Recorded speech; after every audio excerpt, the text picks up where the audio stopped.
With the headlines filled lately by stories about President-elect Donald Trump's efforts to save 800 manufacturing jobs in Indiana from moving to Mexico, the real news that investors care most about has been totally lost. Today, just 10% of U.S. jobs are in manufacturing. Although manufacturing accounted for 37% of America's jobs in 1950, the economy changed over the past 66 years. Job losses occurred in manufacturing, but were more than offset by job growth in education and health services, as well as professional and business services, sectors with much higher paying jobs than manufacturing. This is a really big story that doesn't get covered very often in the media. Ironically, if the financial press did cover the economy from a perspective that really affects American investors, there has been real news to report, and it's good news. The 90% of the economy outside of manufacturing has been growing robustly. The 57.2% reading in the Institute for Supply Management's Index of Non-Manufacturing Activity in November was a jump of 2.4 percentage points over October's reading. This indicates that the non-manufacturing sectors of the economy, the source of 90% of America's jobs, are continuing to grow. The way the index works is that a reading of more than 50% indicates the non-manufacturing sector of the economy is generally expanding, while a reading below 50% indicates the non-manufacturing sector is generally contracting.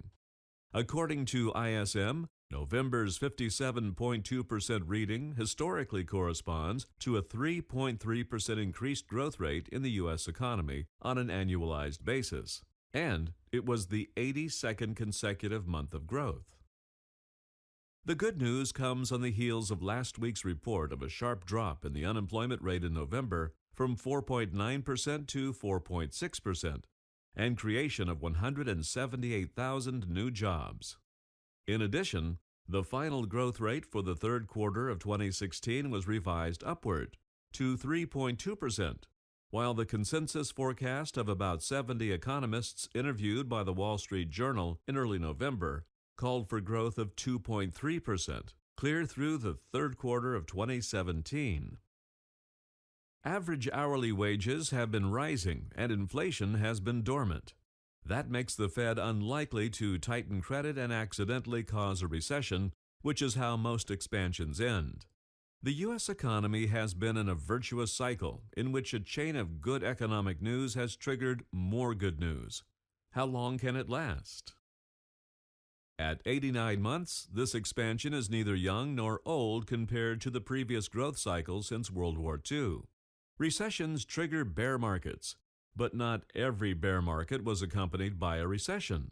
A bear market without a recession is certainly possible. Generally, stock prices bounce up and down by 10 or even 15% because of changes in sentiment, and you have to always expect that kind of volatility. But key growth indicators in the economy have been strong. This expansion could go on for years, and it's not showing any signs of ending. At a time when stock prices are breaking records, concern is growing about fake news. We are a trusted source for financial news and analysis, based on economic fundamentals and authoritative data sources. We offer you financial news and analysis independent of big media, Wall Street, or politics. Prudent analysis of news affecting your wealth over the long run. Please feel free to share our weekly reports with your family and friends.